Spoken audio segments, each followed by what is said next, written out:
heritage and our contributions that we've made historically and our identity. And the way we do it is by being bilingual, be one. Bicultural, you gotta live your talk and walk your talk. That's right. And biliterate.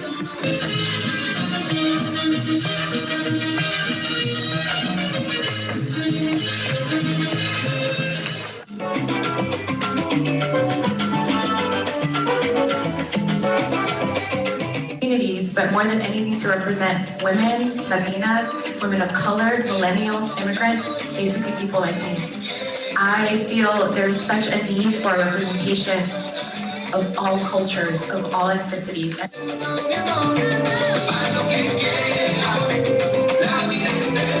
We're writing our own story every day. And if you have, if you know that you can wake up in the morning and have that dream,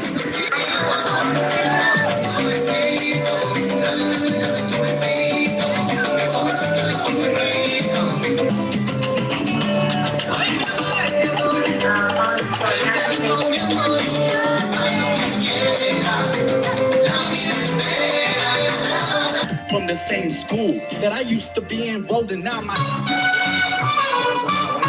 Chicano, whoa, donuts, whoa, donuts.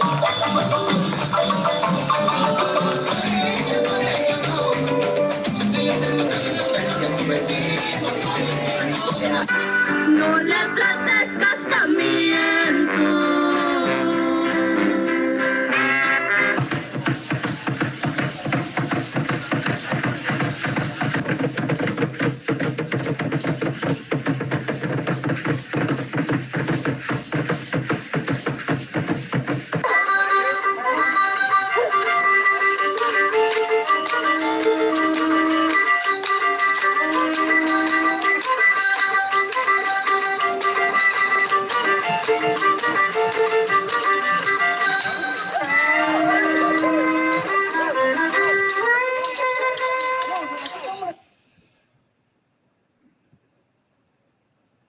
The North San Diego County Latino Book and Family Festival. It's true, that's what I do.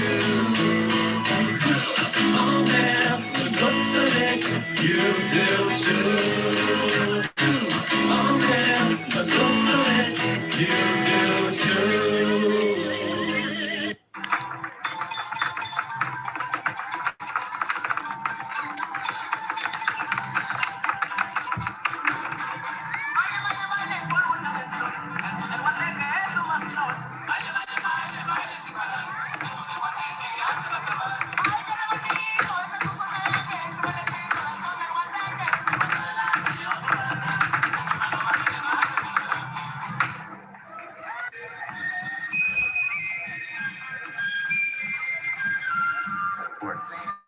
But I gotta tell you, man, because being in Pachuco, doing the roles that I've been able to do has given me a sense of understanding of who I am, but it's given you an understanding of who you are.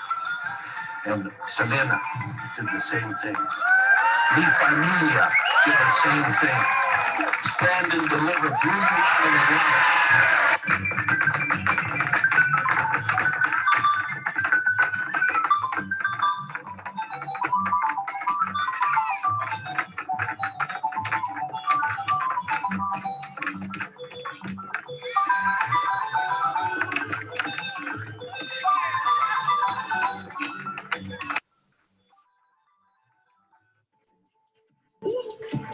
Make this scene with all the ice on in the booth. At the gate outside, when they pull up, they get me loose. Yeah, jump out, boys. That's like you boys hopping out boots. This is way too big. When we pull up, give me the loot. Don't play us for repeat.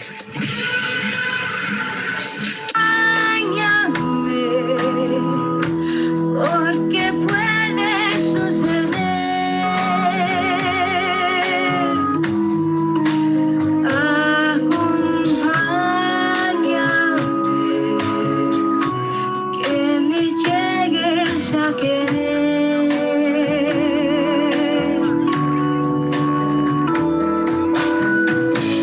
Con tu mano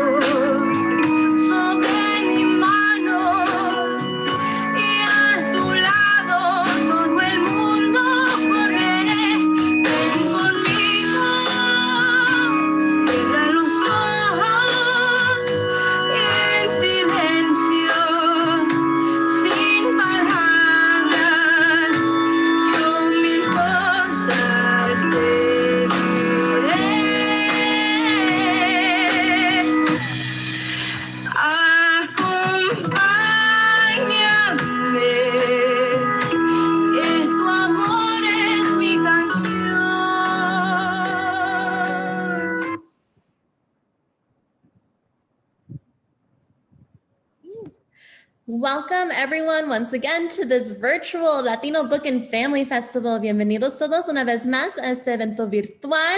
We are here again this Saturday. So happy to have you guys joining us either via Zoom or via our Facebook Live. I am your host again. My name is Alina Gonzalez. A little bit about myself is that I published my first book at 17 years old.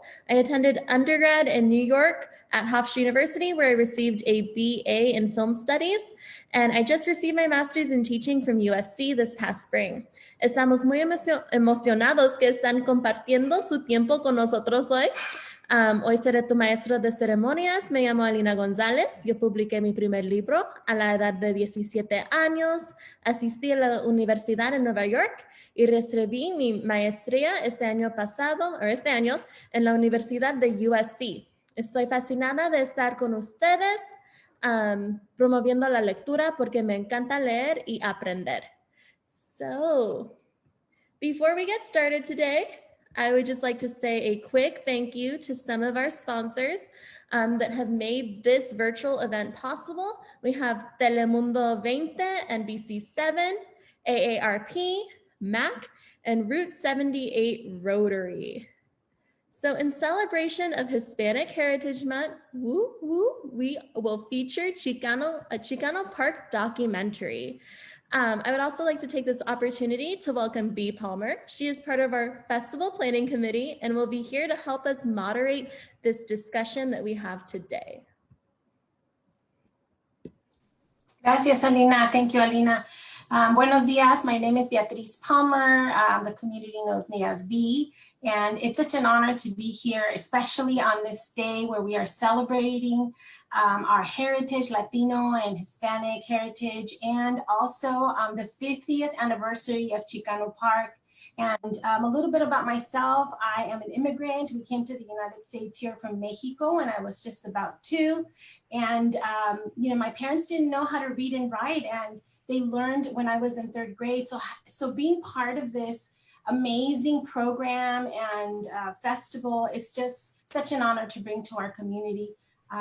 Gracias por permitirme estar en sus casas y en Facebook. Y como les estaba diciendo, today we are celebrating a few things that are going to be centered around the 50th anniversary of Chicano Park. And today we have Corie de Anda. And Corie is a bilingual teacher, professor, administrator with 44 years of experience in Southern California. She directed bilingual programs in San Marcos Unified and Carlsbad Unified, and taught an adjunct professor at various universities in San Diego. She has dedicated her life to serving immigrant families from all countries. Gracias, Corie. She has been the Hermanitas director for MANA de North County, San Diego, since retiring in June of 2011. She was awarded the Volunteer of the Year and the Hermanitas Program of the Year in 2017 and 2020 from MANA National. Bienvenida, Corie. Mucho gusto estar aquí contigo. We also have Sofia Tamayo, who is the co-producer of the Chicano Park documentary, which I am super proud of being a filmmaker myself. We need more Latinas in that industry, so starting young, this is great. Sofia Tamayo is the eldest of 4 children in her family and is currently a 9th grader at Carlsbad High School. That's incredible, so young and starting and so talented. Last year, she participated in the Hermanitas mentoring program at Valley Middle School and was awarded Hermanita of the Year for that school. Wow. She learned video production skills through the broadcasting program there and is continuing at Carlsbad High School. Their broadcasting program is nationally recognized for its excellence. Sofia is also a member of the MANA Club at Carlsbad High School and was elected as grade level leader for 9th grade. She plans to spend her life telling people stories via broadcasting. Thank you for being here with us, Sofia. And I have the honor of introducing you to Beatriz Zamora, one of our award-winning authors. She's a counselor, an instructor, and an administrator. She's a native. She was born here in San Diego, and you'll probably get to hear a little bit of that in a bit. She is from a family of railroad, mining, factory, and construction workers who struggled economically and socially in the barrios of Los Angeles and throughout the Southwestern United States. Her awareness of the disparities facing the Latino Mexican American communities lead her to earn a bachelor's in sociology and ethnic studies with a focus of Chicano history from CSU Fullerton, and later obtained a master's in counselor education at San Diego State University.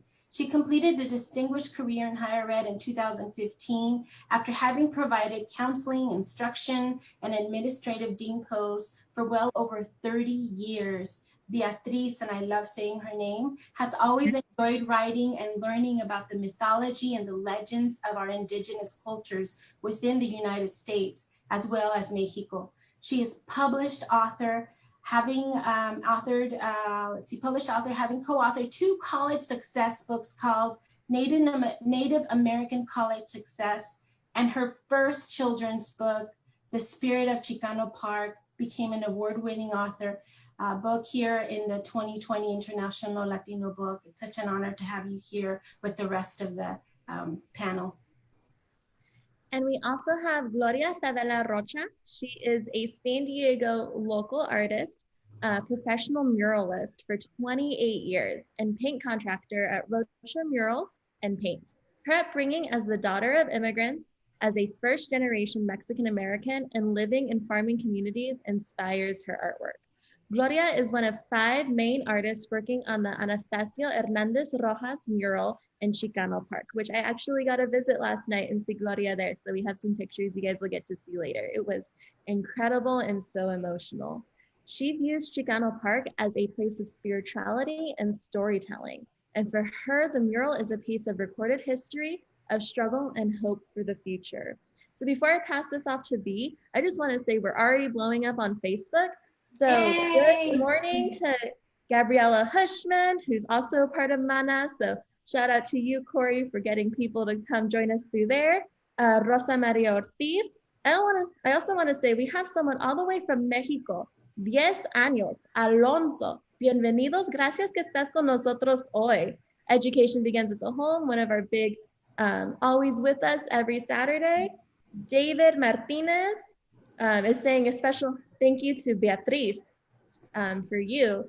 I don't know which B he's talking to, but I'm going to say it's for both of you. So I'm going to pass this along to B now.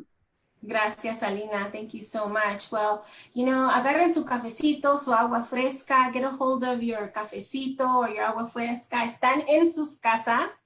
No pudimos estar en el festival este año en Miracosta, pero estamos muy cómodos aquí en nuestras casitas. Bueno, empezamos nuestra plática aquí, and we'll start our talk. Grab your coffee, your water.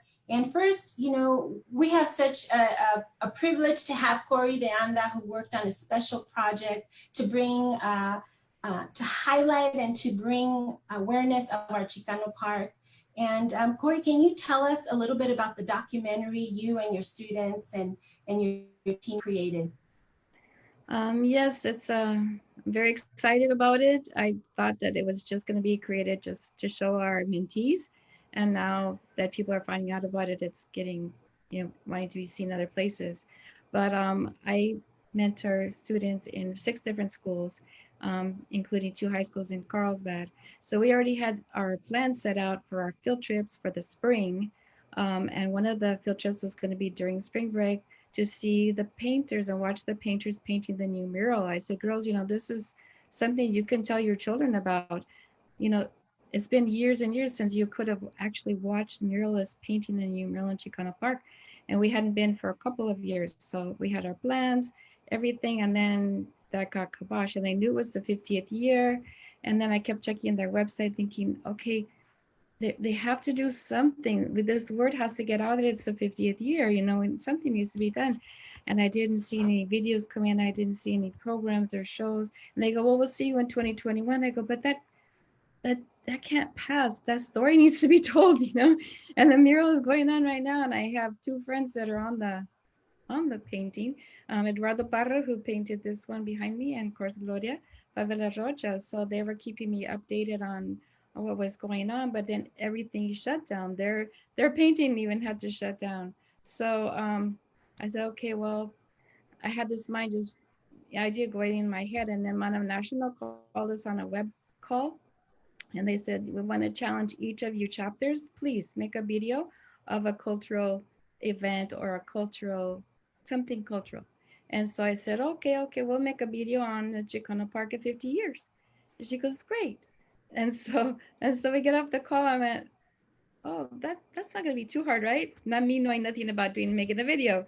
And so I had already done research, and I did more research, and I called one of our paid interns, we have a lot of college interns that we work with, and she was not able to do a video. I go, well, I have the story, I have the information, I just need somebody who can do video, and she was not able to do it. So then I called Sophia, my mentee, and then by that time it was, they had just gotten out of school, and I said, Sophia, do you have any software in your computer at home? I know you know how to do videos. And she goes, yeah, I have it. I go, okay, let's do this together. And so, but doing things remotely, oh my goodness. So anyway, so I wanted to tell the story. And so I got the impetus from Mana National to tell the story. Thank you, Corie. And Sophia, tell us what was going like through your head when you thought about helping produce this this documentary in the middle of a pandemic and during the coming forward to the 50th anniversary of the park? I didn't know so much about Chicano Park. I've just visited there once. So as Corie sent me information, I was learning all the history, and I told my family. And during the pandemic, it was difficult, but I'm glad that Corie was patient with me. That's wonderful. And so we're gonna get to watch the documentary right now. And what would you like to tell those that are listening? Like, pay extra attention to this part, or remember this. Like, what would you like to highlight today? I would like them to, if they don't want to read all the words, you just have to listen to the song, and it just says this history there. Wonderful. Thank you so much. And I'm going to pass it over to Alina and Ana that are going to cast that the documentary now. So, and then we'll talk about it after.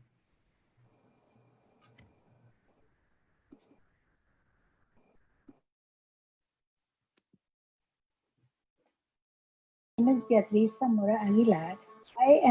You destroyed so much of our community, and yet we came together and we built a park.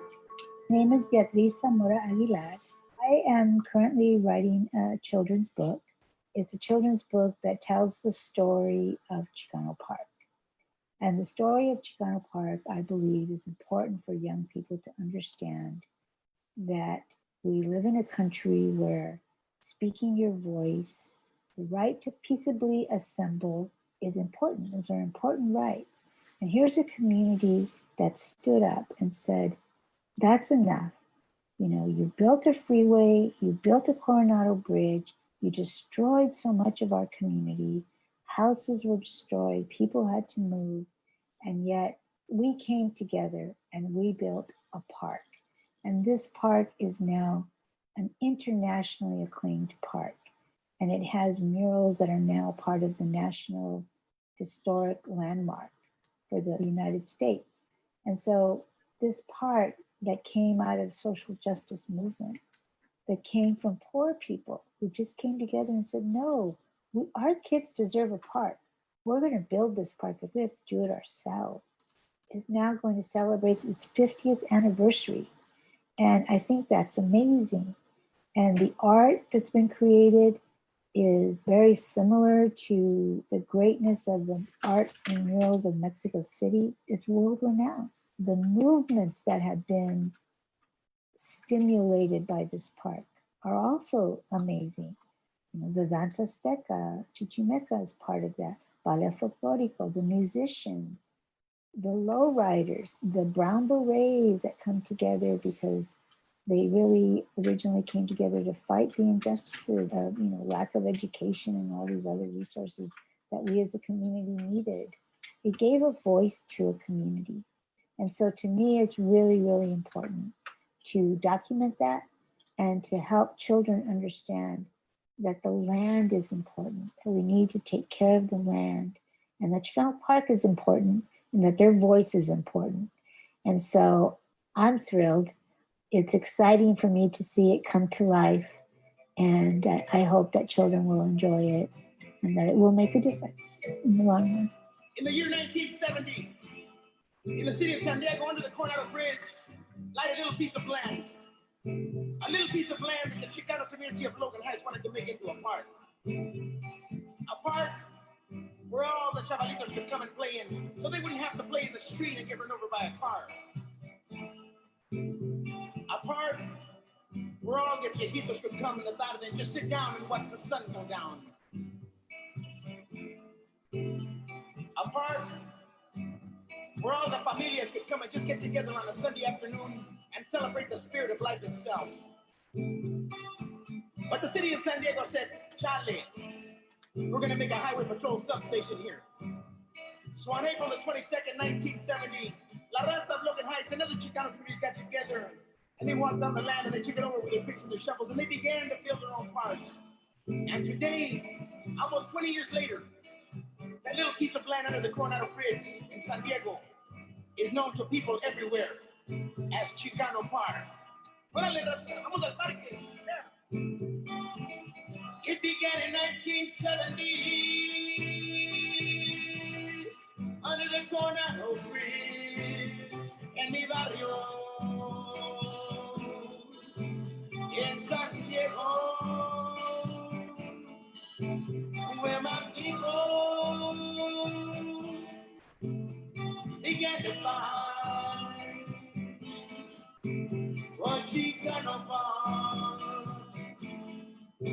what Chicano Park, under the bridge, under the bridge, under the bridge.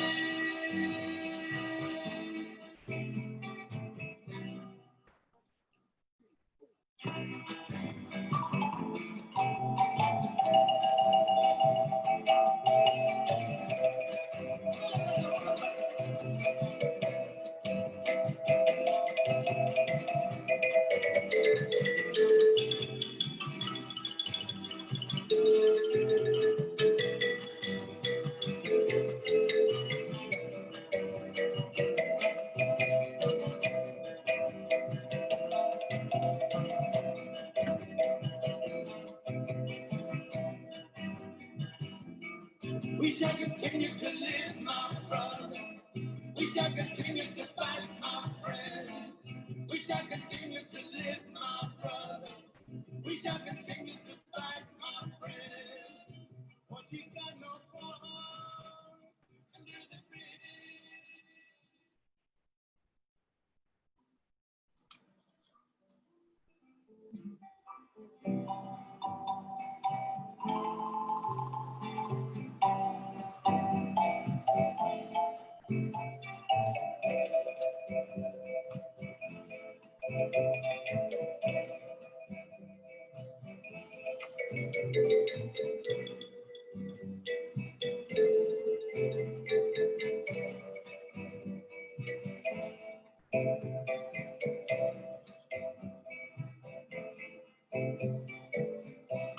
In the year 1970, in the city of San Diego, under the Coronado Bridge, lied a little piece of land.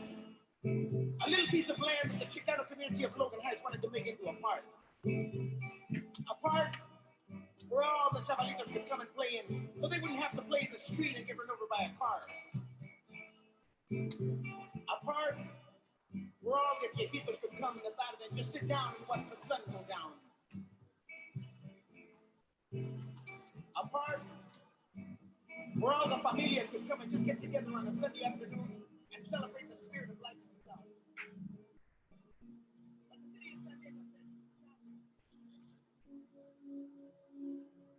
Anastasio Hernandez Rojas crossed the border at age 15 and worked as an undocumented worker in construction. He lived and worked in the San Diego area for 27 years, married and had 5 children. In May of 2010, he lost his drywall job and attempted to steal a steak and tequila from a local grocery store. He was caught and turned over to the Border Patrol, and they deported him. After a few days, he tried to return to his family, but was caught trying to cross in a rural area, Tierra. The Border Patrol processed him and drove him to the border to again deport him back to Mexico. But when the agent got him out of the patrol car, he tried to escape, even though he was still handcuffed. There was a brief scuffle, and then agents tased him several times and began beating him with batons. More agents arrived and joined in the beating, about 15 total. He stopped resisting and yelled for help, but they kept on beating him as he was face down, handcuffed, until he passed out. An ambulance took him to the hospital where he died 2 days later. Even though the agents tried to destroy all photos and video taken by witnesses, 2 videotapes of the incident were released on social media. After waiting 5 long years for the results of the investigation, the report revealed that all of the agents in the beating were cleared of their actions. This angered the family and the community so much that they began to protest. His murder galvanized the community, so the mural is dedicated to Anastasio, but it represents all the migrants killed by the Border Patrol. From 2010 to 2016 alone, there were 50 more deaths at the border. A documentary about his death was produced by PBS, entitled Crossing the Line at the Border. Since no agents were found guilty, the family filed a civil suit against the government for torture, excessive use of force, etc. The family won the case, and the government had to pay them a settlement fee. But his 5 children are still without their father.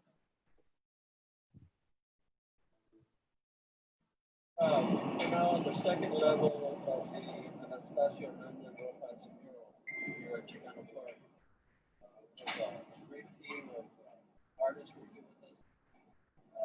What I'm working on right now is the representation of Jacqueline Paul, who was one of the first children that got press coverage, one of the 3 children that died while in custody of the immigration border guards. She died of a septic infection and dehydration from lack of hydration, and was sent to her father's complaints about her illness, and was essentially left to die, as has happened to too many children. Say hello. Hello. Tell them your name. This is Dan here. He's been working on the mural now for a year, from the very beginning. Yeah, designing, working on it every single week. So there you go. There's the famous Graham Quinosi. Thank you, Graham. For now of the Anastasio mural, and Victor Chola is here, and Edmund, we're feeding the children. We're continuing feeding the children of Maria and Anastasio. And we're discussing making the wings a little bit bigger, right? Okay, yeah. Yeah, because we did a lot of changes quick, and we put the emphasis back on Anastasio's part of this altered direction, and so the angel turned to the Anastasio side. And I think it'll be a little different. Right now, we're looking at the space and the heavenly part. Heavenly part more laser light.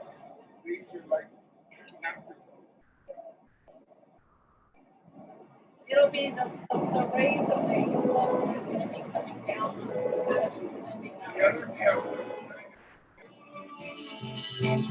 Where my people began to find what Chicano found. What Chicano.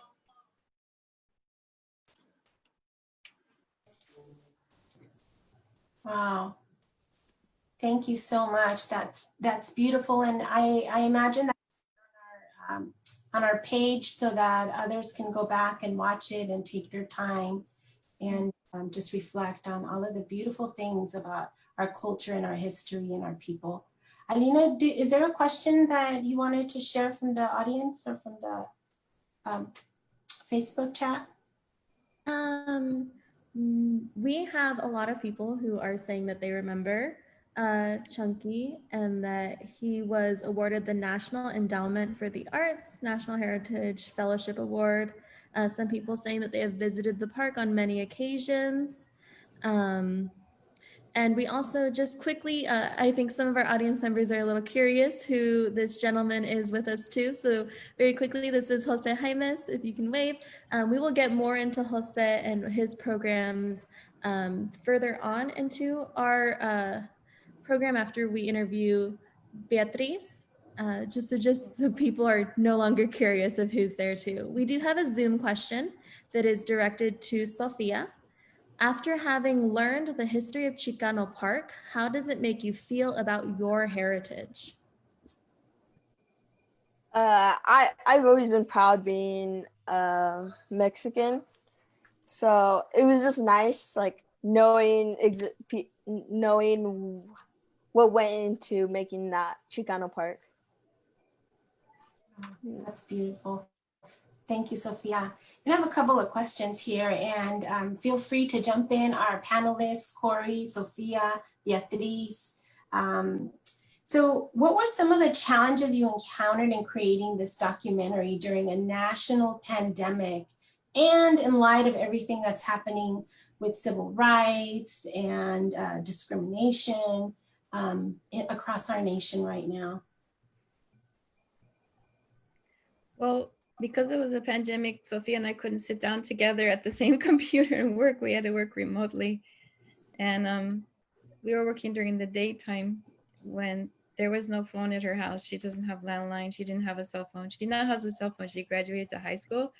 And when she started high school, she got a cell phone, but there was only one cell phone. So we were just emailing each other and trying to find ways to communicate, because you need so much communication if you're doing a project like this together. And then I needed to communicate with the Chicano Park Steering Committee. And so that was, since they didn't know who I was, I had to have friends to help to ask them to please answer our emails, because we needed permissions to use different things. So Bizamar helped us in getting them to answer our emails from Mana. And so there was, it was difficult. Yeah, thank you, Corie. Beatriz, can you add anything? Would you like to add anything? I would just add, good morning, everybody. Buenos dias. I would just add that, there's some positive, I guess maybe unintended consequences, which is I got to know Corie, and I think it was Sophia who interviewed me over the phone. And it's beautiful to make new friends through these kinds of movements. But also when I realized that this was going to be a bigger project than I first understood, and they were going to use the music of Chunky and Paz Descanse, Chunky Sanchez, I said, oh, you're going to need to get some permissions. And I think, Corie, you did a good job in taking care of that, because one of the things that's really important is that, Chicano Park is taken care of by the Chicano Park Steering Committee. And for 50 years, they have seen themselves as the stewards of the park. And they oversee everything that happens in that park, from construction to new murals to the calendar of activities and events. And they've given really of their life, to that park. And so they're very careful, and we consider the park to be sacred ground.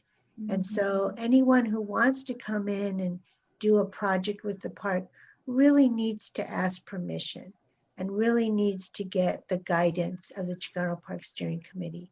And once you do that, then you find that they're very open to working with you. But it's learning to do things in a good way and learning to do things respectfully. So thank you, Corie, for following that process. Gracias.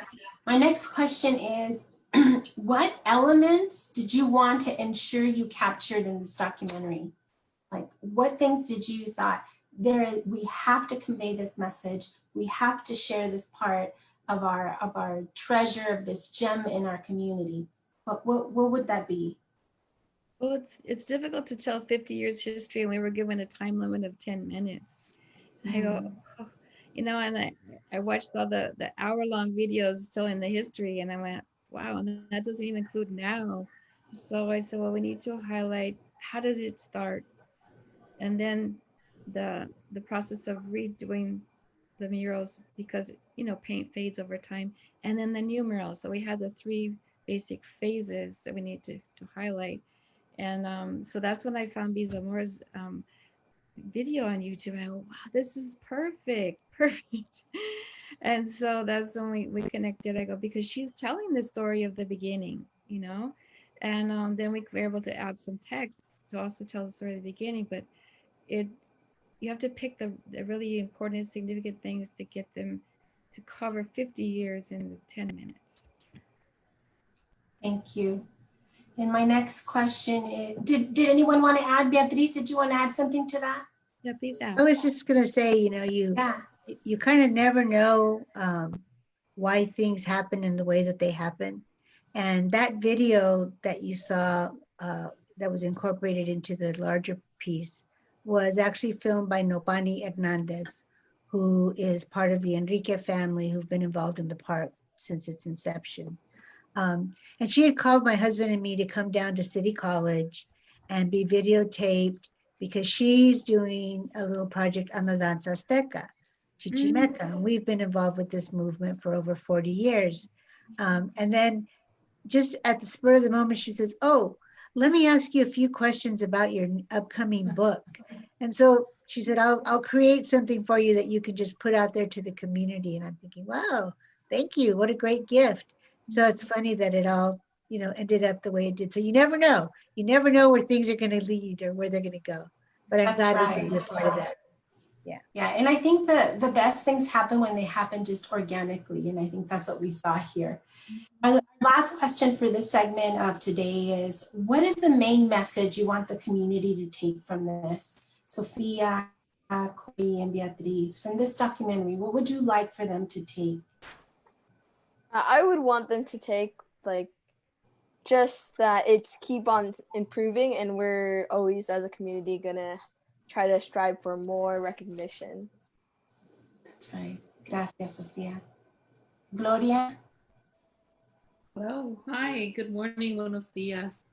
I think it's seeing young people involved in something like this is really inspiring for me, because I think that it's in the youth that carry the torch and the stories, and they ignite us and they bring us inspiration and hope, which is why I was involved in the mural.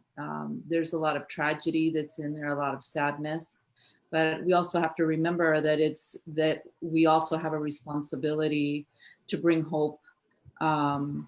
And that's what especially seeing a young woman being involved is very, very exciting for me. So I hope that she continues to do the work that she's doing and inspires other young women to become muralists and basically a construction worker, and not to be afraid to express themselves and to have a voice and to speak for justice, and to continue on long after we are no longer here. We need to encourage the young people to continue. Thank you, Sophia. Yeah, we want girls in North County to know that there are many cultural things that are close by, even though we don't have a lot of cultural things in North County. So that's why we want to take them to places and let them feel and experience their culture firsthand. And people ask us sometimes, well, why are you having a MANA program in white high schools like Carlsbad High and Sage Creek? I go, exactly. Because they need a place where it's a safe space to come and meet every week and discuss the things that are important to them and to find their voice. So this summer I worked with an author and also 2 college students about new lessons on self-advocacy and how to find your voice. So because before we were working on building their confidence, and of course all we do all on career and college mentoring, but we want them to find their voice and use their voice. And this video, for the first time, we'll have this video being shown at Carlsbad High School for Hispanic Heritage Week. So like that's like a wow, you know. So our girls have a chance for leadership in this program, and to share, yeah, to express themselves how they feel. Thank you, thank you, thank you, thank you so much. And you know, I think we want to hear a little bit from Gloria before we transition into the beautiful book. And I know everything is just weaving together so beautifully. And I think our amiga Alina is gonna help us with that. Yes. So like I mentioned earlier, I got the wonderful privilege and opportunity to spend last evening with Gloria at this mural that they're working on. So Gloria, I am projecting some images that I took last night. And if you can just share a little bit about what we see on the screen, maybe what it meant to you to see that image. I have more specific questions for others, but starting with this image, who do we see? What is he painted on? And what the black and then the light coming from the back of it, what does that all represent to you? This image is Anastasio Hernandez Rojas, and he was the man that was murdered at the border in plain sight of many people. And this image was, what it represents to me is he's fragmenting from this world and continuing on to the next. And the image behind him is an eclipse. So you'll see around the black, there's like a sunburst, and that energy is moving all sides above and below. And he's also wearing a hat that says San Diego because he had lived here for so very long. And it's the centerpiece of the mural on the side that faces east. So it's pretty large. Like if you see the Alina and her family there, you can see how large that picture is. Yes. Now, for our viewers, just to let you know, some of these images are very hard to look at, such as the next one that I will show. But we heard a little bit in the documentary or in the short video from Corie and Mana what this image represents. But Gloria, can you tell us a little more of how you were able to actually get this image and that story? This image was footage of a woman that was actually on the bridge, on the pedestrian bridge crossing the border. And there was many people that were taking photographs and videotaping the scene that was below them of the beating and the murder of Anastasio. He was tased, beaten. There was 3 agencies involved in killing him. And they tased him point blank, which stopped his heart. So he had a heart attack. When the agents saw what was happening around them, because people were screaming for them to stop.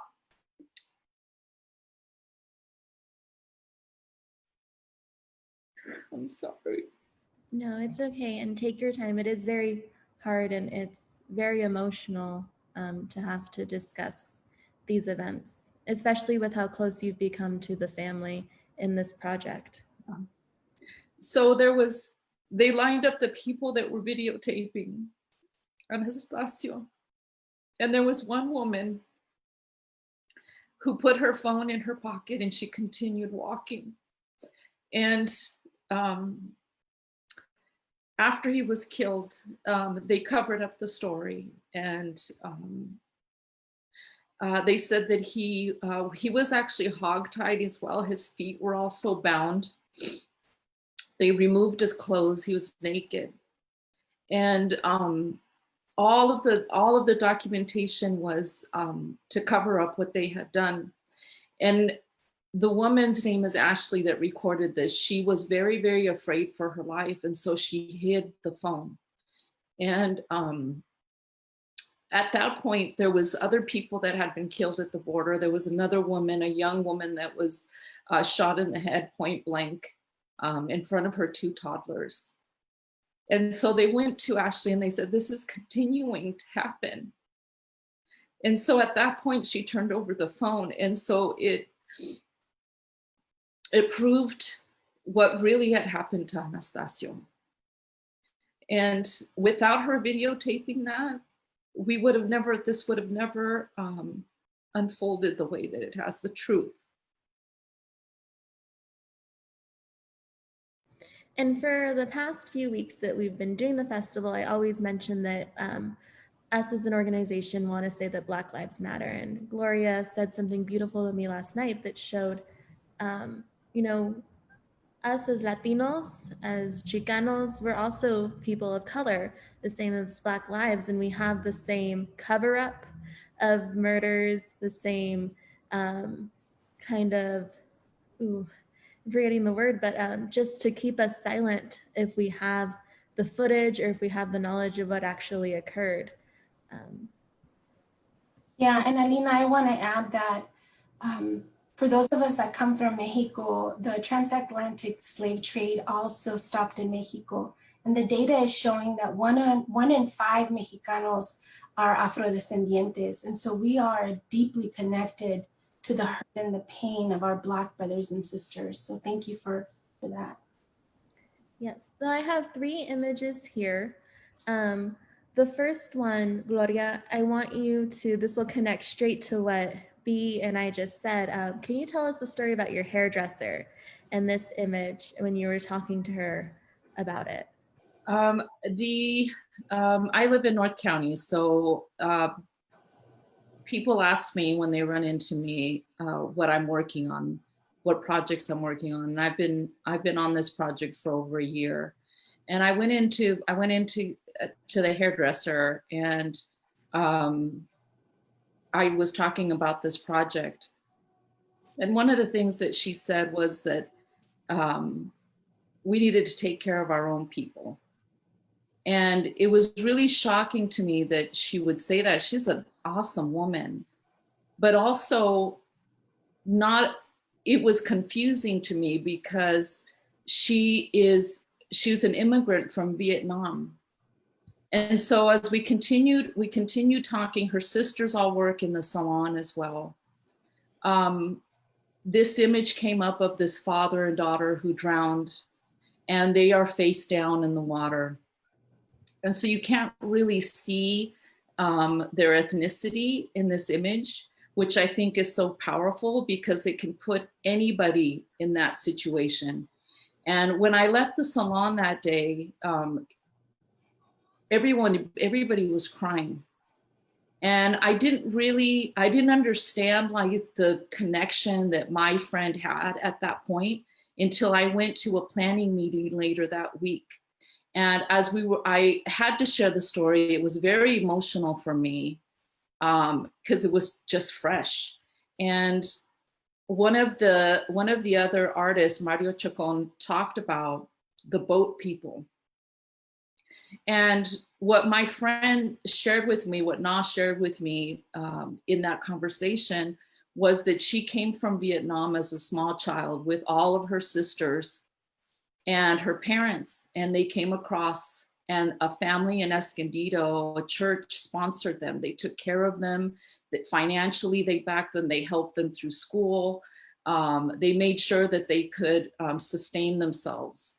And I think that it was sharing the story of this family from El Salvador and the little girl, the death of this little girl, that connected her and her sisters to that image. And it's that thread, it's like that human thread that we're all connected as human beings, as immigrants to this country. So you never know, like when you talk to people, where that's going to go and how they're going to connect. And it was so powerful. It was so powerful. This is one of the hardest images.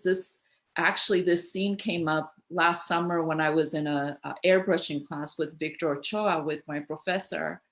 And we were already working on the prototype for the mural. And we really struggled with this image because it's so painful. And we went back and forth and we argued, like, is this something that we want to put in this? And we decided that we had to put it in there because it's the truth. It's the truth of, the struggle that people have, what they risk, so that they can have a better life for their children and for their families. Thank you. We also see this beautiful image of elote, of corn. That was very moving for me in the mural. I highly suggest, or I recommend everyone go see this once it's completed, to see the beautiful corn as it is all together. And then we have a little bit, you can see, of the image with the hands that have the zip ties and the woman who is in ice. But I do want to kind of go to some happier images, and I want to ask you about this eagle. What inspired you to paint that, or asked to include that in this project? And how then, after you had that inspiration, did you get a little surprise from the family about it? We had been working on the concepts and doing a lot of overlays with other students, which includes Cindy Rocha and Graham Hinosi, and like we said, Victor Ochoa, our professor. And we were working on this. It was a summer class, so we were in class every single day.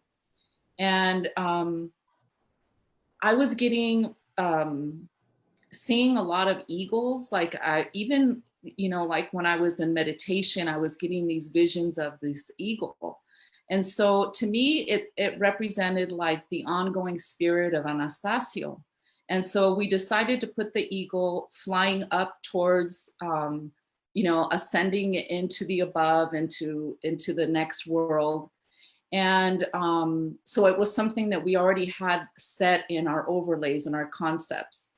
During that time, Victor Ochoa wanted us to meet Maria Puja, which is his widow. And we met her at the park. And we started showing her what we were working on. And I showed her the eagle. I told her what it meant for me. And she looked at me and she said, my husband had a tattoo of a golden eagle on his, he tattooed that on himself. And it was, for me, it was like a connection to her, and how that I was on the right path, that we were working on the right path in this mural. It was very, very inspiring. And she said she had forgotten about his tattoo because it had been 10 years. And so it was really important that eagle be highlighted. I ended up putting gold leaf on the eagle as well. And so in certain lights, you can see the sparkle that's on the crown of the eagle and a little bit on its feathers. So that was very, very inspiring for me. Every time I think of Maria, I think of her 5 children. I'm so inspired to go, even on the days that I'm tired, to be down there and to do what the little that I can do to help this family find justice for their husband, and maybe someday they can begin to heal.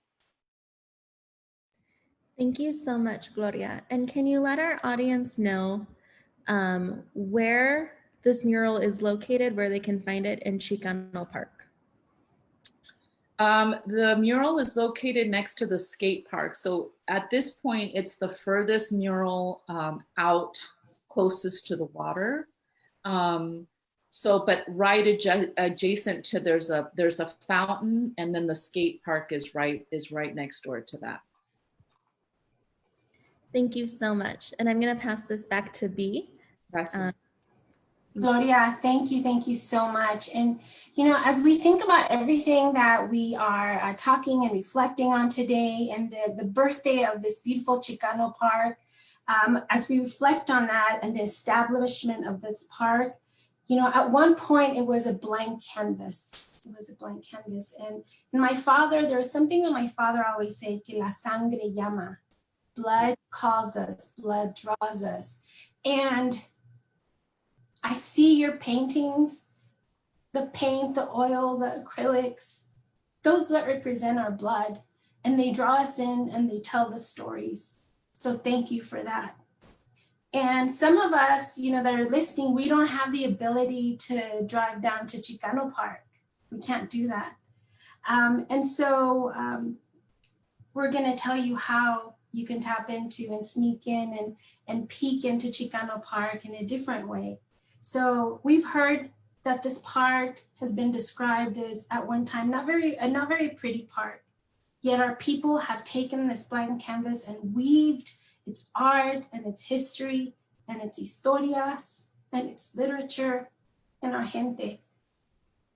And I invite Beatriz Zamora to tell us about her beautiful book and how she captured the espíritu of the park and all of its elements.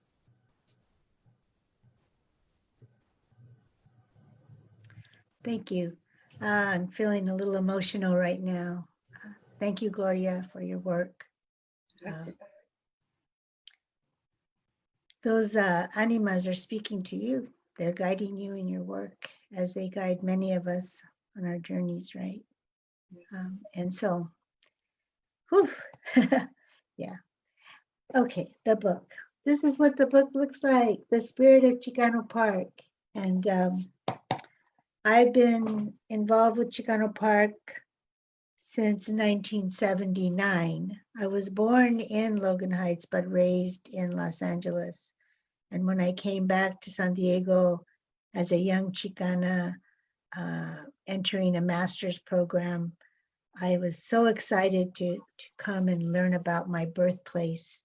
And I found Chicano Park, of course. And it was so beautiful. It spoke to me the first time I walked on those grounds. And I felt that energy. I felt those animas speaking to us. And I got involved with various movements, including the Danza Azteca Chichimeca, and learned about our deep, deep roots in this land. And so many of us, you know, we are not immigrants. You know, the land was ours, and we're still connected to this land through our indigenous heritage, and it's sacred. And I think we're getting a lot of messages these days that we need to pay attention, and we need to take care of our Mother Earth, our sacred Mother Earth, Tonantzin. But for me, it was important to write this book because the children are our future. And I'm 60. Actually, yesterday I had a birthday and I turned 66. So I'm on the last, on the last leg here of this journey. And I want Chicano Park, I want our people's voices to continue and to be heard. And so 25 years ago, I wrote my first draft of this book. And then I put it aside and I raised my kids and I worked in education and I danced. And then I retired and I found that I had time to get back to my love of writing.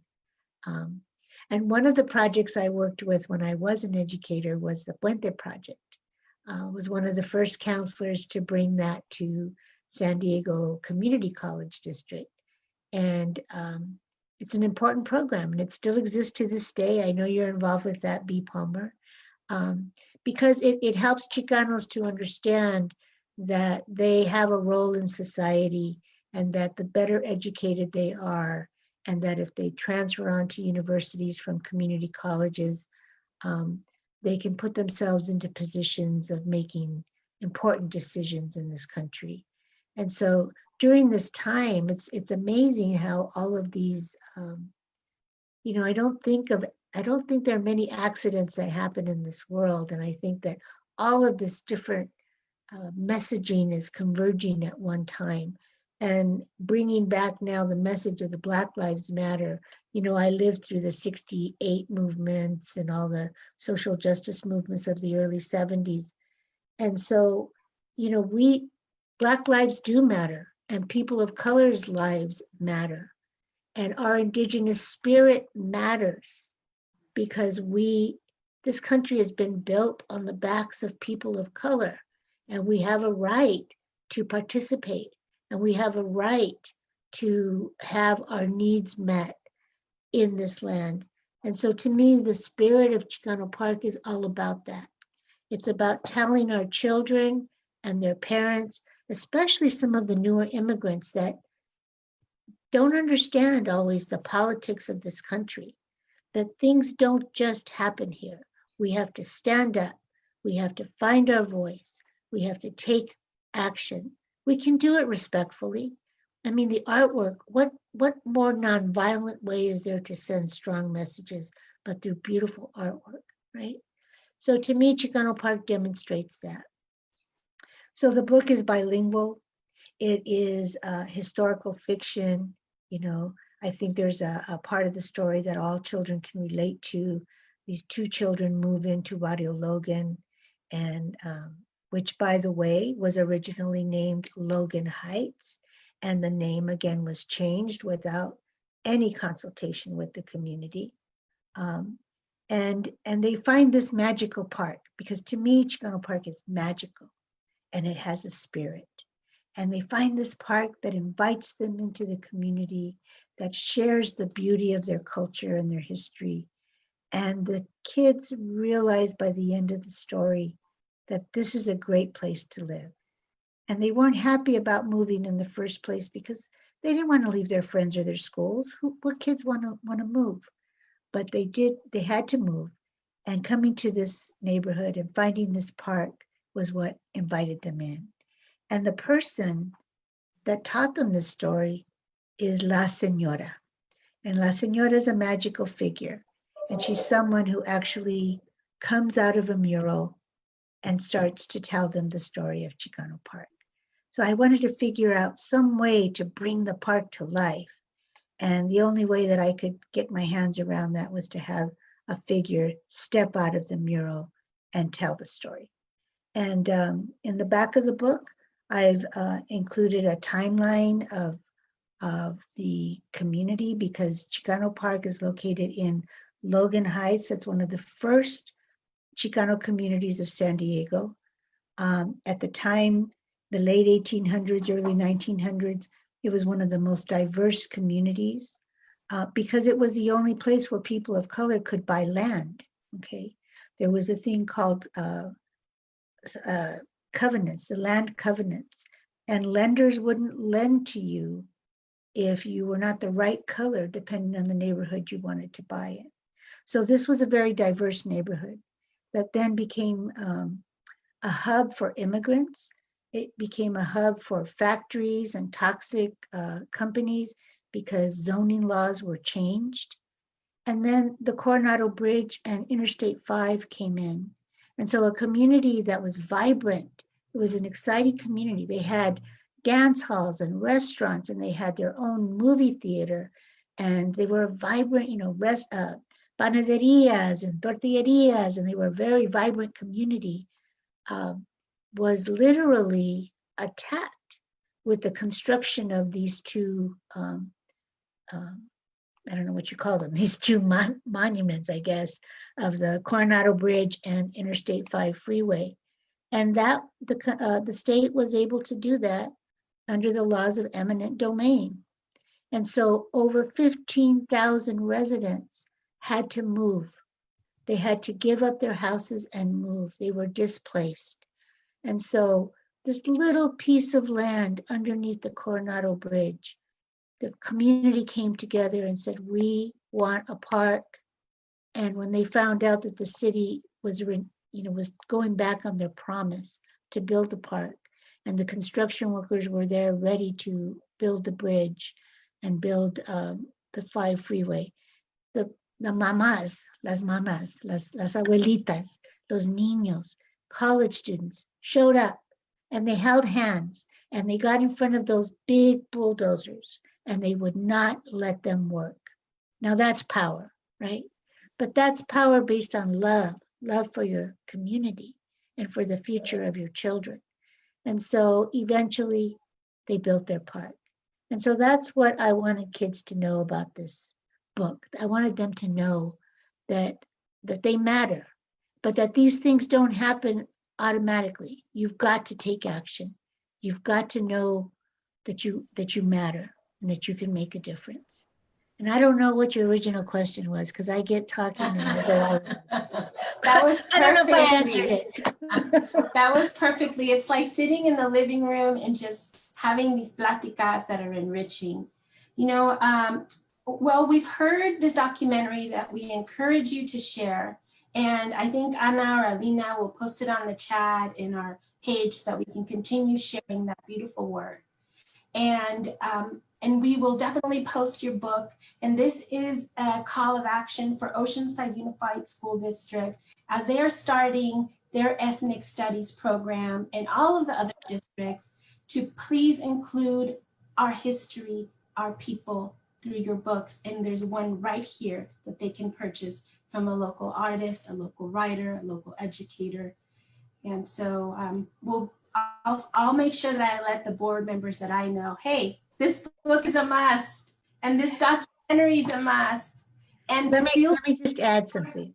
Yes. What I want to add is that all of the proceeds from this book are being donated to the Chicano Park Steering Committee. As I mentioned earlier, they are the stewards of the park, and to the new Chicano Park Museum and Cultural Center that's being built right there on the land. I think it's probably going to be the first museum in our country dedicated to Chicano culture and history. And then just really quickly, in the back of the book, I took the liberty of showcasing many of our local community champions. And I think it's really important that our children know that they have local heroes. Obviously, in a children's book, I couldn't include, I would need to make a dictionary, this big, to include all the people who have given their love and sacrifice to the park. But I included, about 12 people who I think are pretty prominent. But if you want to know more, get out there and do the research, right? And I think in our midst today, you have an example of a local hero that we're going to hear about. Yes. Thank you so much, Beatriz. And I'm going to turn it over to Alina to introduce us to one of our local heroes here who continues this beautiful work through art and dance. So Alina. Yes, thank you, Bea. Now, before I transition, I just want to go all the way back to when Corie said something about Sophia's high school, that they only had a heritage week. So Sophia, you need to start and get your mana sisters together and demand not a week, not a month, but an entire year dedicated to your culture and your heritage, because it's enough. We're done with a month. We're done with a week. We deserve a year. We deserve every year, every single day. Bien dicho, Alina. Salud. Thank you. And I want to say thank you to everyone who's spoken so far. I am going to bring us a little bit closer to North County by talking about Jose Jaimes and Tierra Caliente. So art is another form of communication and a way of expression. So dances are also an art, because with dance, we can educate people by telling a story, by sharing culture and representing communities. Jose Jaimes founded Tierra Caliente Academy of Arts to cultivate personal identity, leadership skills, values, and the power of self-initiative through the cultural arts. So a little bit about Jose Jaimes, aside from him being incredible in starting Tierra Caliente. Tierra Caliente Academy was founded in October 2014 as a 501c3 nonprofit organization with the mission of using the cultural arts for outreach and development in our community. It was founded by director and instructor Jose Jaimes, whose prior experience with nonprofits in the arts in only 5 years has helped brand Tierra Caliente Academy into one of the strongest academies in the country. The art of folk dance, ballet folclórico, danza folclórica is not a hobby. It's a discipline that not only transforms your body, but the cultural and historical component teaches you values, opens your eyes to the beauty of diversity, and broadens the knowledge of your own identity. Our mission and vision aligns with discipline and respect. If we respect and value our own culture, we will do the same with the valuing and respecting of other cultures. And if we are disciplined in rehearsal and on the stage, that discipline transfers to our academics and our community work. So, Jose, go ahead and share a little bit with us about Tierra Caliente. I do want to tell our audience a story that my mom brought up to Jose yesterday, that when I was little, so Tierra Caliente started in 2014. That's when I graduated high school, you guys. So I'm aging myself to some of our audience members. That's when I graduated high school. When I was little, I wanted to do ballet folclórico, but there was nothing in North County that had that opportunity for me. So my mama and her amigas, who were also teachers, had to get us and try to teach us to do our dances. And here we are, little Mexicanitos trying to perform at like 4th of July festivals, you know, something that wasn't normal at the time. But now, because of Tierra Caliente, because of the empowerment that we've created, this is more normalized. So Jose, I'm going to turn it over to you and just give us a little bit more information. Yes, thank you for that awesome introduction, and thank you for the invitation to be here. Such an emotional space. To piggy that emotional space, I would like to say that the cultural arts are the heart of the community. It tells a story. It tells the story of Mexico. May it be in a painting, may it be in a book, or may it be on a stage.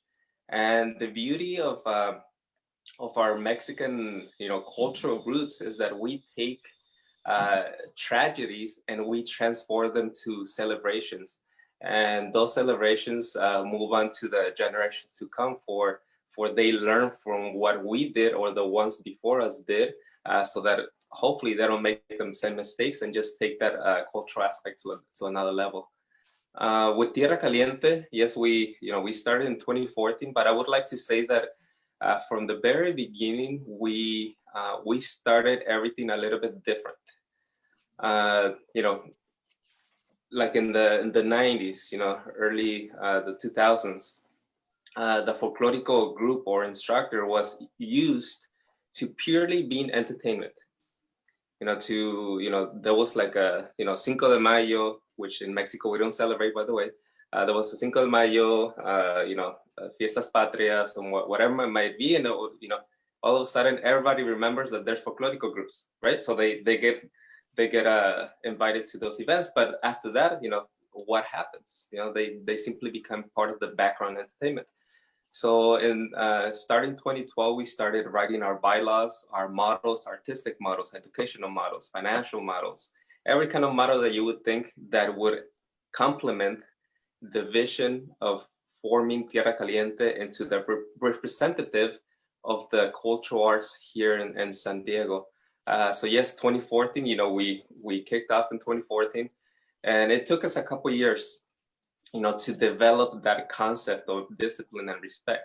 And then we fast forward to now, five years later, and we still have a lot of things to do. Still a long way to go, but in 5 years, I believe that we've been able to at least have the community realize that maybe danzas folclóricas, folklorico regional dances, anything that we do physically in dance, it's a discipline. It's a discipline that is meant to be taken and respected as a discipline. Folklorico dance falls under the same category of classical ballet, contemporary, jazz, and so on. It's under the same category, but it is our fault. It is our fault that we're not placing the value on that so that it can stand next to those other disciplines. So in that being obviously our fault, those are the steps that we are taking in Tierra Caliente, not only teaching our members, but teaching our colleagues as well. Teaching our colleagues that, we need to organize ourselves so that tomorrow folklorico dance can be seen as that discipline.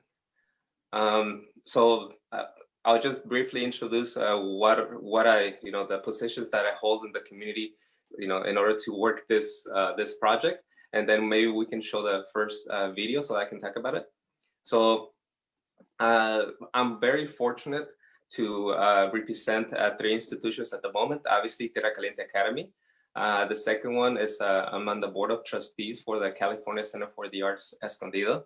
And then the third one is, serving as president for Folklore San Diego Alliance.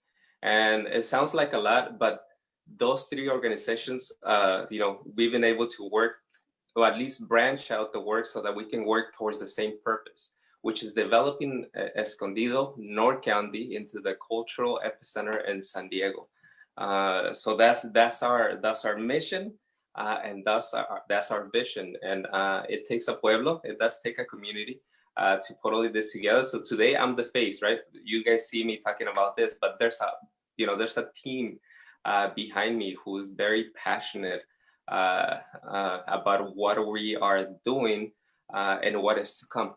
So before we put the video, or as an introduction to that video, the importance of youth in the arts, right?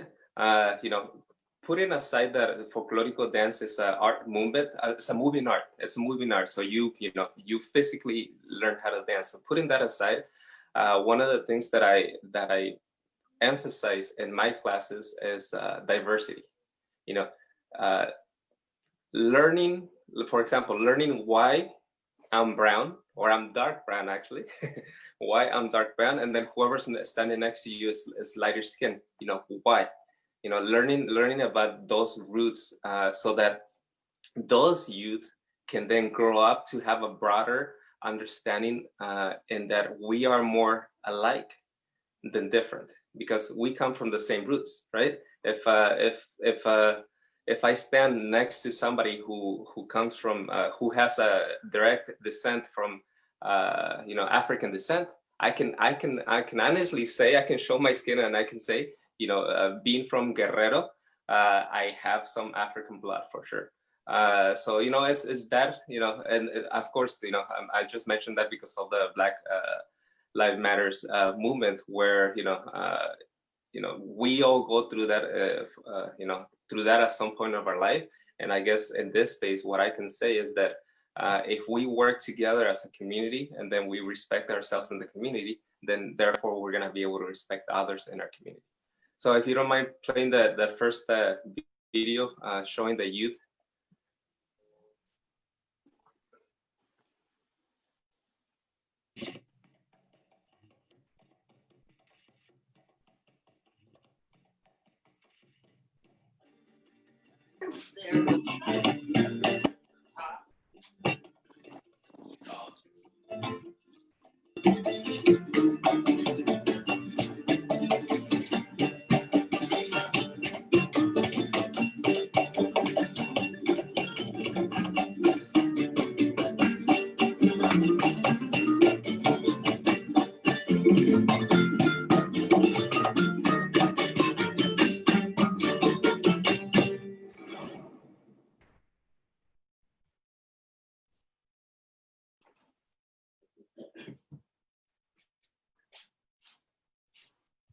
All right, so that was just a glimpse of what we do under our youth program. So at the academy, we do have different levels when it comes to the youth. We have from the beginner, intermediate to advanced. So what you saw right now is part of the advanced youth program. One of the, oh, can you guys hear me? Silly girl. All right. So one of the things to take from dance development is that it takes years to move on from a beginner to an intermediate, and obviously more years to move on to an intermediate to advanced. So one of the things is that we do at the academy, we, besides teaching the students the value of dance and folklore, we also teach that to the parents. Because the parents is they are part of the team when it comes to whatever we put on stage. Just double checking, can you guys hear me? Yes. Okay, thank you. So it's it's the kids, the youth, the parents, and obviously the Tierra Caliente team working together so that we can accomplish something stronger on stage. Before we went to the other piece with the adults, funny story about this youth program that you saw. The project is called De Colores. So when we started developing that project De Colores, we took many of the intermediate kids, and we put them together along with the parents, and we told them we're developing this new project that is going to take not only the kids but the academy to the next level.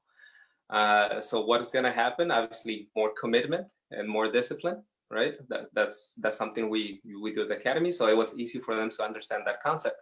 But then I said, it's probably going to take us a year to accomplish this, and they're not going to be performing. So they're simply not going to perform. And then so you take that 90s, 2000s mentality of wait, I'm practicing folklore, but I'm not going to perform.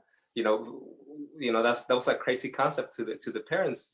I thought that's what we did, right? We practiced, we put something together so we can perform. And I said no, because only a year is not much, but I mean we're gonna crunch it into a year. But it's developing the technical skills of a dancer. It's very crucial in order to have something strong on stage. We sometimes make the mistake as instructor is that I go in front of the class, I teach the dances, and then whoever learned them, then let's push them in the front of the class, and whoever's struggling, let's put in the back. And then when it comes to performing, same concept.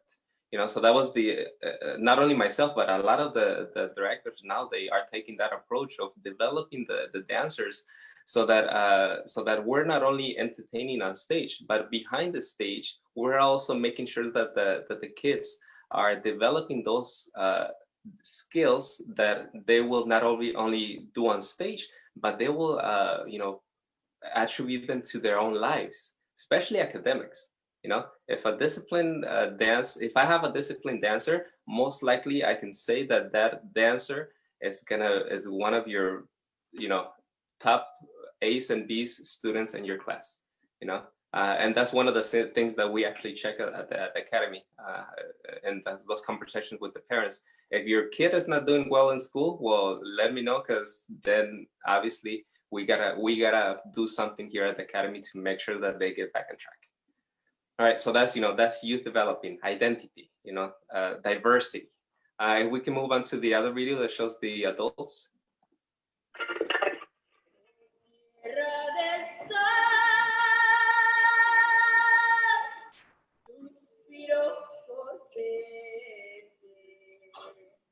Ahora que lejos yo vivo iluminando y al verme tan sola y triste vuelo del viento quisiera llorar, quisiera morir de sentimiento.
es romance, Campeche es amor.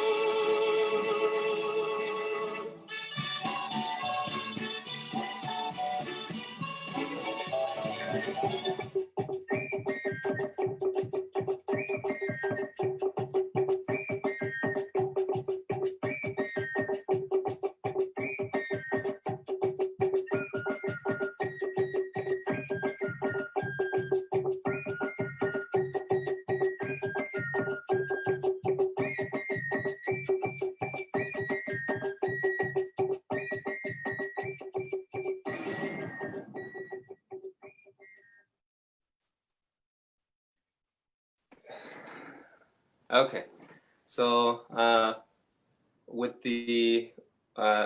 Tierra Caliente, we take a different approach for what we put on stage. We aim for it to have a storyline. We shy away from the traditional, let's dance a cuadro from Jalisco, let's dance a cuadro from Veracruz, let's dance a cuadro from Sinaloa. All those regions that are very popular. So we go away from that, and we try to put an actual production on stage. For example, take that little piece that you saw from Revolución Mexicana. So when putting together that cuadro, what I did was I took the story of a couple who met before the Mexican Revolution. They were torn apart by the Mexican Revolution. Then eventually the Mexican Revolution put them back together later, so that later the guy was actually killed. You hear those stories like with Zapata, right? That after everything, one of your own people kills you. So we take those stories and we try to put them on stage. And with the adult program, they are the role models. So they already went through what I developed, what I mentioned we're developing on that youth process. So the adults become the role models, where I tell them, the youth, the kids are looking up to you, so that if we jump 5 years from now, they're the ones who are gonna be fighting for your position. And you should be proud of that, because that means that young dancer is gonna come and it's only gonna elevate the quality of the show. So in that aspect, it's your job to keep working on yourself, because there's a young dancer who's behind you who's just waiting for you to mess up so they can take your spot. What a beautiful circle, Jose. Beautiful, beautiful. And for the sake of time, we want to invite you back, because we don't want to rush you through this very, very important work and discipline and art. And so right now, I just want to thank all of our guests, and my nietecita just stopped by, mi lonche, and we're gonna, so gracias, but don't leave, because I have a little just symbolic agradecimiento for all of you, and I think we're gonna hear from someone AARP or. Yes, we have a word from our sponsor, but before I go to that, I just want to do a shout out from our Facebook. We have Education Begins at the Home that is saying que viva Tierra Caliente Academy y las artes. Viva! No one else is going to scream with me? Okay, hopefully someone did it. And we have like Viva Mexico and so many people that are really excited with the work that you do. So I'm going to go ahead and share my screen, and we do have a quick word from one of our biggest sponsors. Hola y bienvenido a AARP, donde te invitamos a descubrir las posibilidades a tu alcance y al de tu familia. AARP es una organización sin fines de lucro para personas mayores de 50 años que lucha para que todos vivamos una vida mejor. Creemos que tu edad y experiencia pueden aumentar tus posibilidades y así puedas conseguir lo que te propongas. Por eso te ofrecemos información sobre temas de trabajo, recursos para ahorrar dinero y defendemos tus derechos y los de tu comunidad. Nuestra página soyaarp.org es una excelente puerta de entrada para todo lo relacionado con AARP. En ella encontrarás secciones claramente diferenciadas con información sobre todo lo que te ofrecemos. Te invitamos a pasar un rato divertido descubriendo este sitio web y aprendiendo más sobre AARP.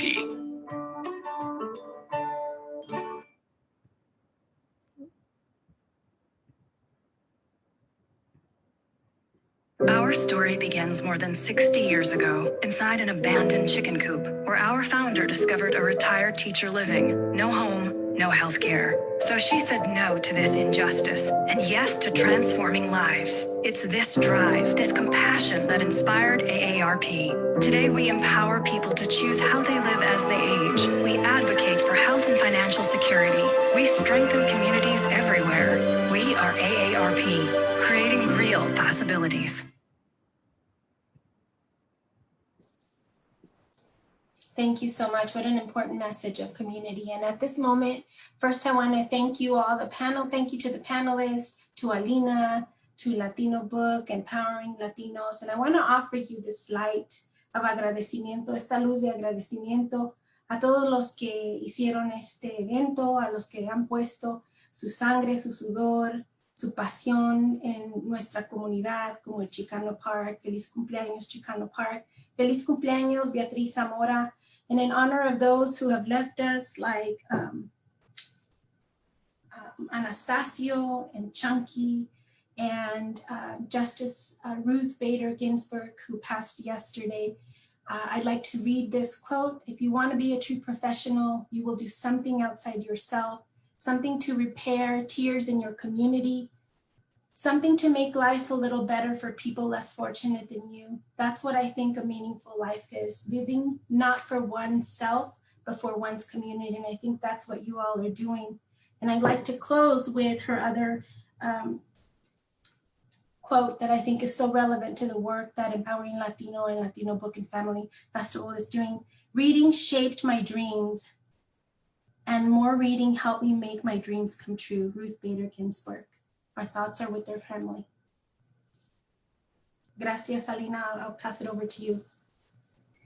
Thank you, and that was very beautifully said, Bea. I do want to take a moment now to remind our audience that it's very important to vote. This is an election year, and now it's more important to vote than ever, especially with the passing of Ruth Bader Ginsburg. You should be receiving one of these in the mail. Here's mine. I'm not flipping it over because there's my address. Y no quiero que me vean in person, just on screen. So you should be receiving one of these in the mail. It's just letting you know that everyone is going to be getting a mail-in ballot. And it's important to send that back, let your voice be heard. And I want everyone who is watching and to reach out to like 10 other people, especially if you are a person of color, to check your voter registration status. Because me being a Chicana, my status has been purged twice in the state of California. And this is a form of voter suppression, that some areas take your name. They see the Gonzalez at the end of my name.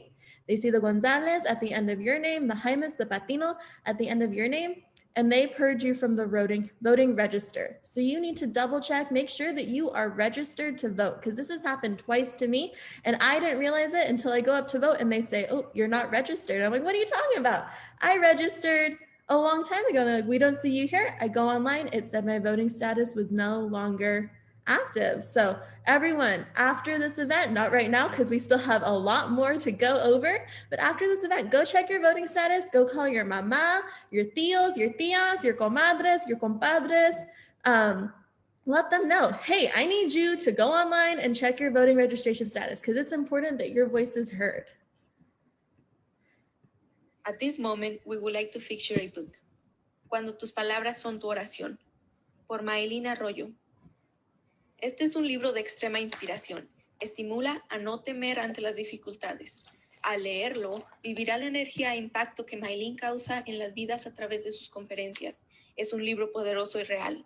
Maylin comparte sus estrategias de fe, atrevidas y específicas. Relatos de milagros de sanidad, provisión, finanzas y fidelidad que transformarán tu vida. Milagros que creemos que nunca pueden ocurrir. Ella enseña cómo lo hizo y cómo puedes alcanzarlos cuando tus palabras son tu oración. Si tienes fe, este libro te elevará a nuevos niveles. Si dudas, jamás volverás a dudar.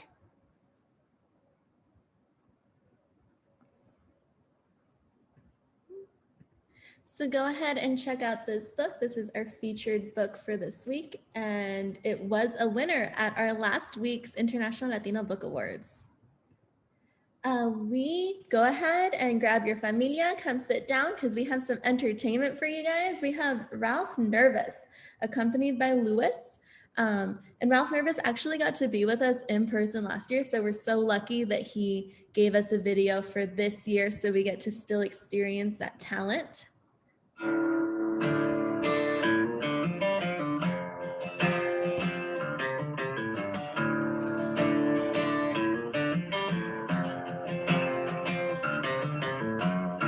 The court is in session, a verdict is in.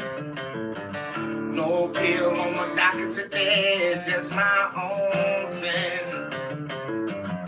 The walls cold and bare, the kids made a scene. Screams fill the room, alone I drop my name.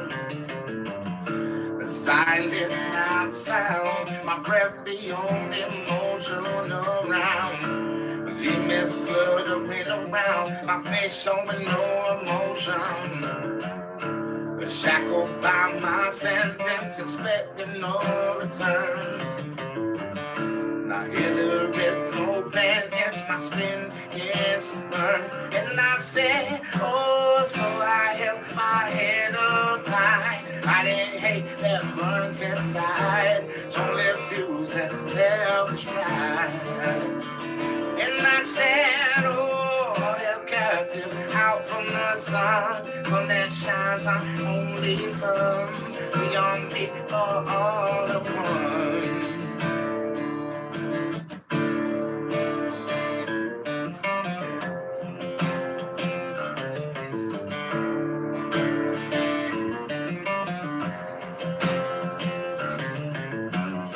I hear a thunder in the distance, I see a vision of a cross. I feel the pain that was given on the sad day of loss. A lion roars in the darkness, only he holds a key. Her light to free me from my burden, grab me like eternity.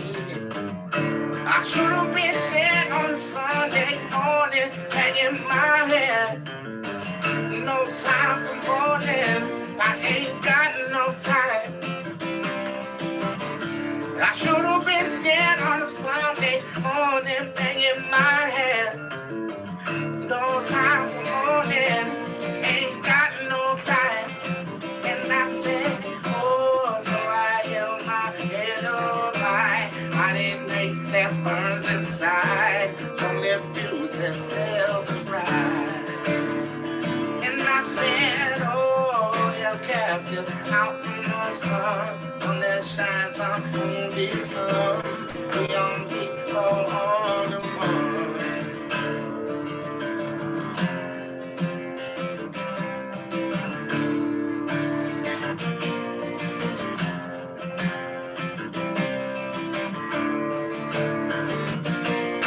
I cry out to God, seeking only his decisions. Devil stands and confirms I created my own reason. Yeah. I cry out to God, seeking only his decisions. Devil stands and confirms I created my own reason. And I said, oh, so I held my head up high. I didn't hate that burns inside, only fuse that self-destruct. And I said, oh, I'm captive out from the sun, when that shines on the sun, we all equal all at one. Now I created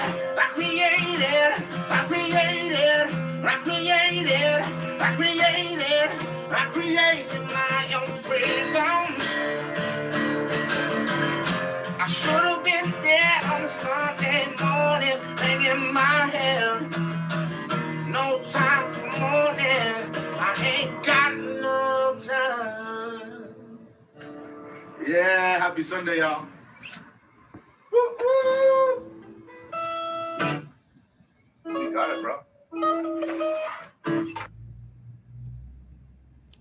Well, it's Saturday, Ralph, not Sunday, but gracias. Next up, we have an amazing juggler, Michael Rayner. He is a comedy juggler and balancing act. Now, let me tell you, my gringo boyfriend can juggle, but he can't juggle this way. So let's take a look at how awesome Ralph Nader is with his juggling.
Is on. Okay, here we go. Make sure you get it all. I got it this time. I got it. I got it this time. You sure? Oh! Yeah!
Thank you. That was really entertaining, Michael Rayner.